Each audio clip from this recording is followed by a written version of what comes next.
Señoría, tiene usted la palabra. Gracias. A ver con este trancazo, porque este es un debate bonito.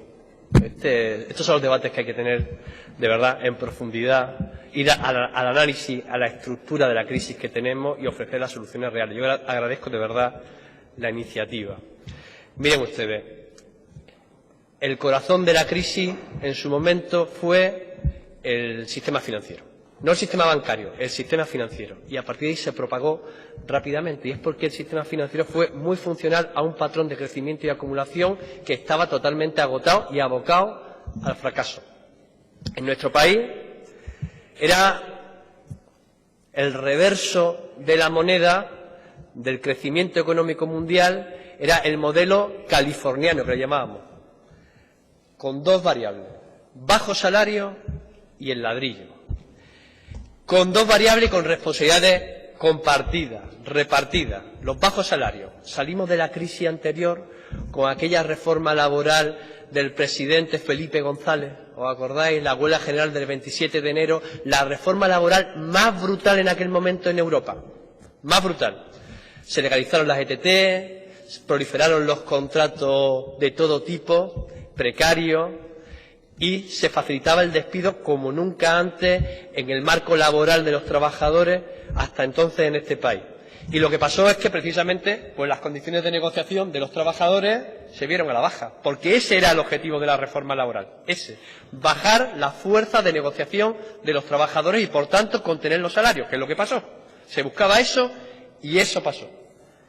Y ese era un componente del modelo californiano, el otro componente del modelo californiano, el ladrillo. Y para eso tuvimos al primer gobierno de Aznar.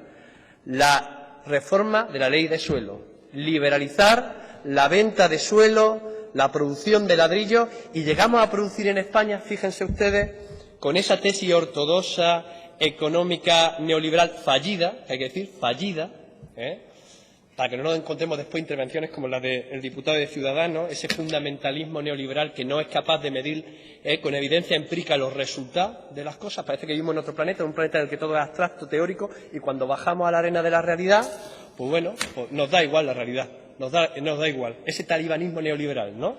Pues bueno, en el talibanismo neoliberal del gobierno de Aznar también se decía, cuanto más construyamos, más bajarán los precios de la vivienda. ¿Y qué pasó?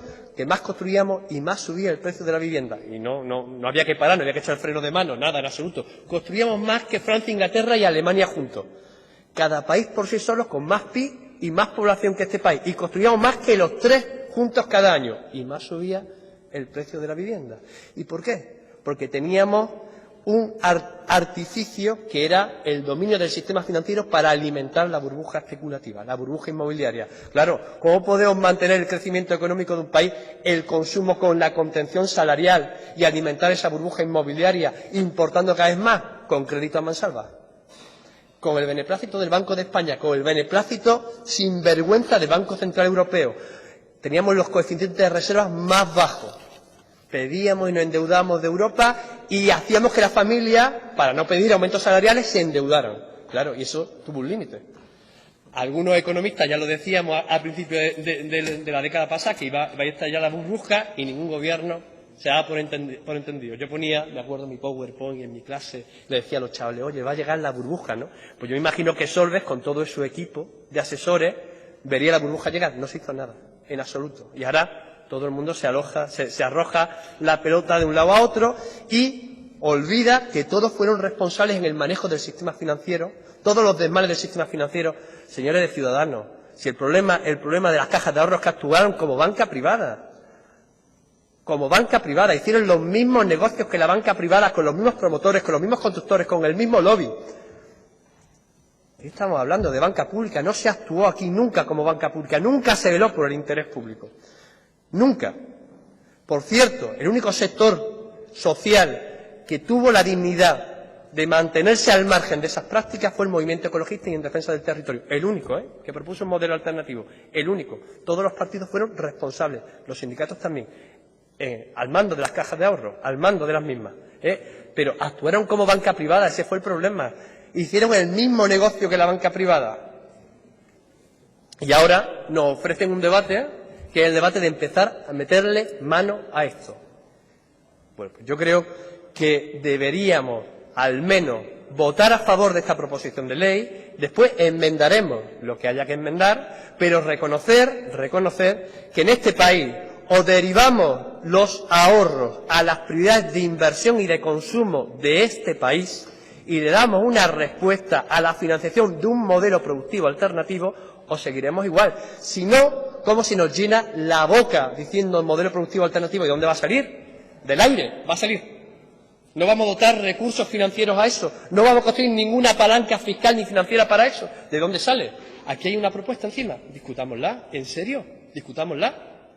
Yo le diría únicamente al señor Maillo 3 cosas que me parece que tenemos que si se tiene en consideración por este Parlamento este proyecto de ley, 3 cosas que debemos tener en cuenta para no engañar a la gente.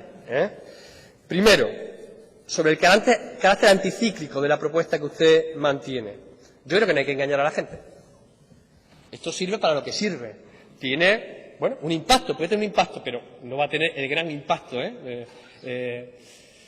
¿Por qué? Porque vivimos en la trampa de la liquidez.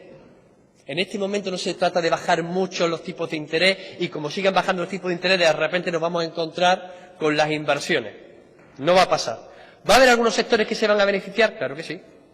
Y de eso se trataba, de aportar en la medida posible, desde aquí, de los recursos que tenemos aquí, a que eso pase, a que aumenten las inversiones, se renueven las capacidades instaladas o aumenten las mismas, se genere empleo en los sectores que digamos, es decir, banca pública ¿para qué? Para determinados sectores, otros no, para determinados sectores, los que nos interesa para cambiar de modelo productivo, pero que sepamos que por mucho que compitamos, porque ya tuvimos en su momento una banca pública que competía para bajar los tipos de interés en el mercado y proporcionar mejor financiación a la empresa. En este país existió, En este país existió. Entonces, aunque pase eso, en este momento, lo que pasa es que muchas empresas lo que van a hacer es lo siguiente. Los créditos que yo tengo a tipos de interés alto, los voy a transformar en créditos a tipos de interés bajo, y es normal. El desapalancamiento, esa es la principal necesidad que tienen muchas de las empresas en este país. Desapalancarse. Entonces, sepamos que tiene un impacto limitado. Segundo, con la actividad anticíclica.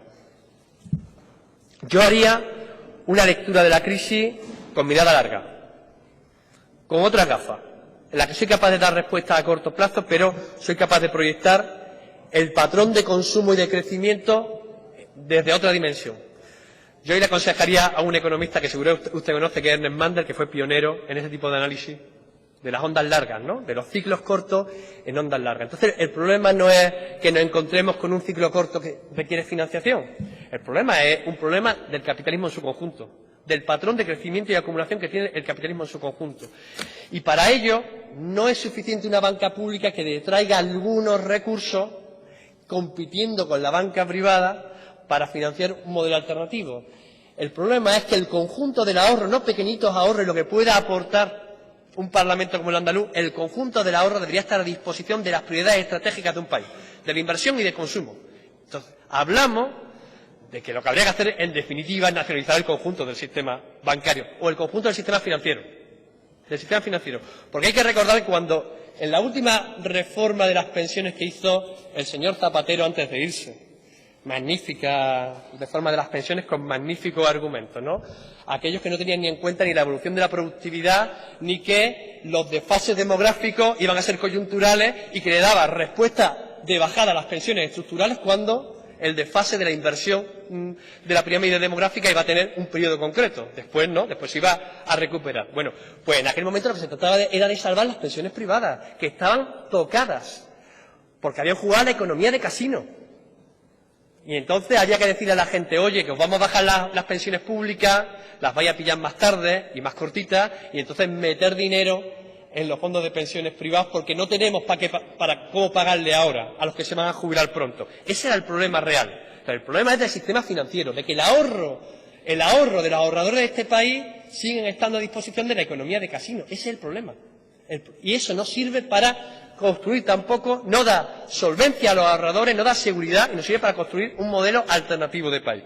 Pero yo creo que eso también hay que decirlo, señor Maillo. Y, por último, he visto que usted plantea en el proyecto acotar la función del banco público. Y yo estoy de acuerdo para que precisamente no cometamos los errores que cometimos con las cajas de ahorro. Pero, en definitiva, al final, tiene que haber un mecanismo de control social. Yo creo que la banca pública sí, bajo control social. Concluya. Sí, voy concluyendo. Tiene que haber control social para que al final sea útil para lo que es útil. Y no tengo claro cuál es ese mecanismo. Esa tendría que ser la discusión para que no nos pase como ha pasado en Madrid o como ha pasado en otros sitios, que al final tenemos a la mafia política haciendo negocios del ladrillo vía intermediación financiera. Eso es lo que no debe pasar.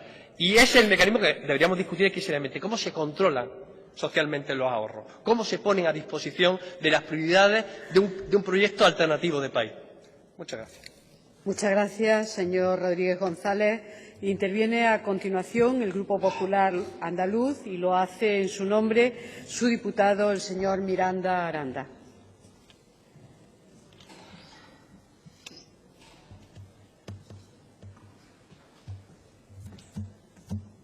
Señor Miranda, tiene usted la palabra.